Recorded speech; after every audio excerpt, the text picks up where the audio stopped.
If you've ever been to Lake Martin, there's no question why it's called Alabama's treasured lake. With miles of shoreline and gorgeous views, the days are endless with possibilities of new adventures around every corner. But perhaps one of the most famous attractions on the lake is a small island not far from the dam itself.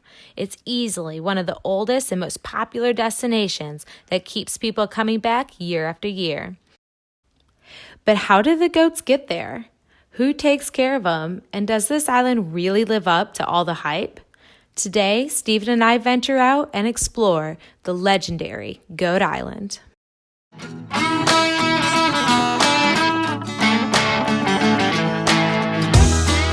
Hey, that's me, Shaylee, and that's my boyfriend, Steven.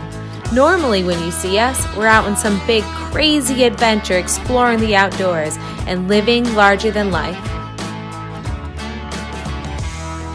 But what you might not know is Steven has actually been diagnosed with a rare disease that basically breaks down all the muscles in his body.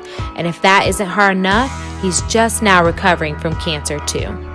But that isn't going to slow us down. Our blog is going to take you on exciting adventures all across Alabama, explore myths and urban legends, and meet some new local friends along the way. So buckle up and enjoy the ride, and welcome to Pelican Point Expeditions.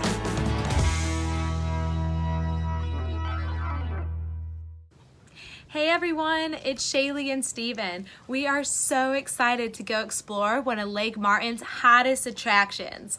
If you've ever been here to Lake, you know there's no shortage of things to see, places to go, and stories that have been handed down from generation to generation. I know I've been coming here for many years, and one of the first stories that I heard about was Goat Island. So it's actually this island not far from the Martin Dam where goats actually live. But what's so fascinating about this is nobody actually really knows how the goats originally got there on the island. It can be seen labeled on maps as far back as the 1970s. But stories of goats on the island date back even further than that. We're talking a little bit about Goat Island and the mystery surrounding where the goats came from. And of course, I've grown up on Lake Martin for my whole life, 50 years. And my grandmother, Mercy Moore, would take us to see the goats regularly. And back then, you had to hunt for them. They weren't always just down there at their recreational area. You'd have to go all over the island to have them. But she says that some people on that side of the island had found them on the island and kind of helped take care of them through the winter months. But I never really know for sure where they came from.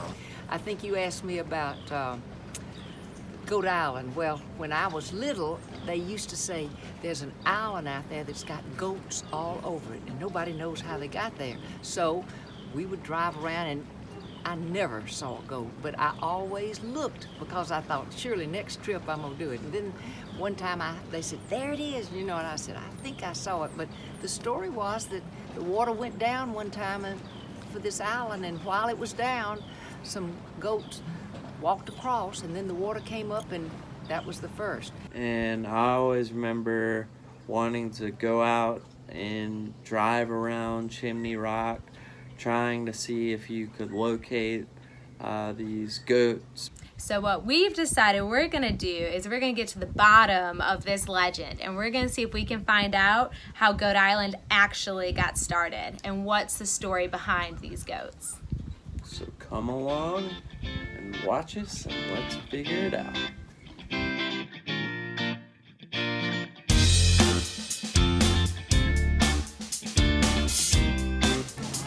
So cool.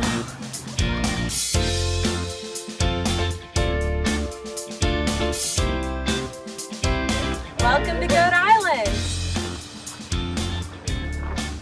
Okay, so we are here on Goat Island, and I'm trying to figure out, how did the goats get on here? There's a lot of wild stories out there. One of the more famous ones is when they flooded in the waters to create the lakes, all the goats gathered together and ended up on this island. Another one some people are talking about, you know, there's just a real big massive storm one time and all the goats just suddenly appeared. So let's see if there's any truth to these stories. I want to ask you, so how do you think the goats got to Goat Island? That's a good question. Definitely the storm. I heard you say the storm, and that sounds... There was a storm and they all came together. That's a good one. They said when the water gets really low that there's kind of like a land bridge that goes across. Maybe if the water was low, they came across the land bridge. Yeah. That's interesting. That's a good idea. He saw it storm one night and the goats appeared. You told me that last year. I don't remember his name. There was a storm and then they appeared on the island. They could have swam. I don't know. They could have swam. That's not too far. They swam from over there. All these stories were absolutely fascinating, but we want to get the opinion of two people who knew the island better than anyone else. Meet Ricky and Stacie, owners of all the goats on Goat Island. Thank you guys so much for taking a few minutes to talk to us today about the goats. I know everyone's just dying to know, how did Goat Island get started? So we've researched it back to the 50s, and there's just been goats on the island since then. We met a little guy here, last year or the year before? And that's how we knew from the 50s that there's been goats on the island, because he told us he was at a certain age when he came to the island and there was goats here. Wow. So it's just a tradition. I grew up around the lake, and I remember little being my parents bringing me to the island. The goats were never really friendly. Supposedly they rented goats in the summer, so like you could throw food at them, but then you couldn't touch them. And so my father took over about 10 years ago, and so here we are. Wow, that's fascinating. It was starting to sound like the origins of Goat Island were going to have to remain a mystery, but we still wanted to explore more about the island we see today. Ricky and Stacie took us on an awesome tour of the island to see the day-to-day operations and meet some of the local favorites. This is Sunshine. She is the oldest goat on the island. She is 10 years old. She is the only original goat that we have left that my dad purchased 10 years ago.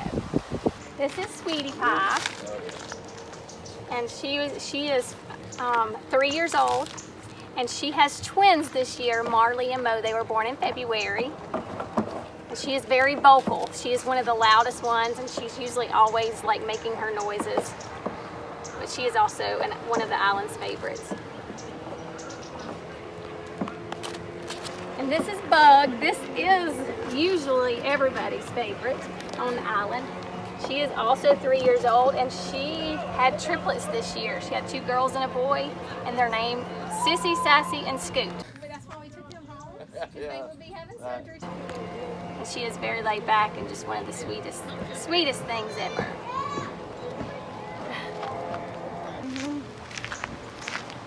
So this is Miss Rosie, and she is the most gentle goat on the island. She usually just stands back, but she is very gentle.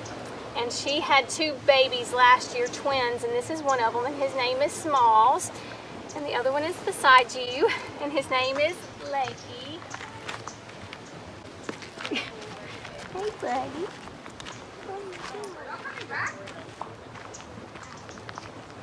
But as you can tell, they're just all very loving. The day that they're born, I mean, they're being held by our kids until they come to the island.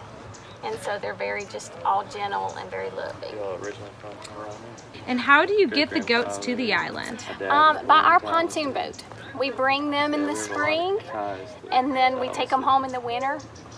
We try to leave them on the island as long as we can, according to the weather and the water.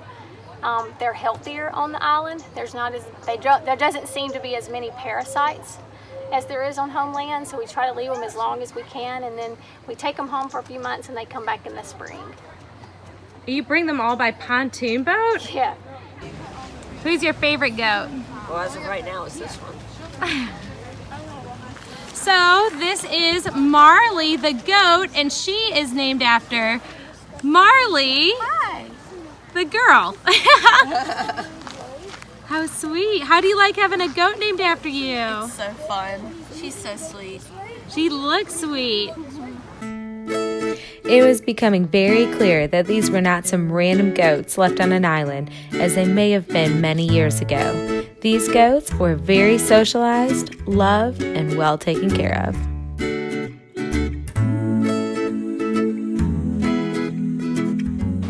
We work very closely with the some of the veterinarians at the large animal clinic at Auburn University, and we try our best to follow all of the recommendations from them. What they recommend is they can have chips and bread, you know, as like a snack. They love Cheetos. We bring them their nutrition every day, so it kind of balances out their diet.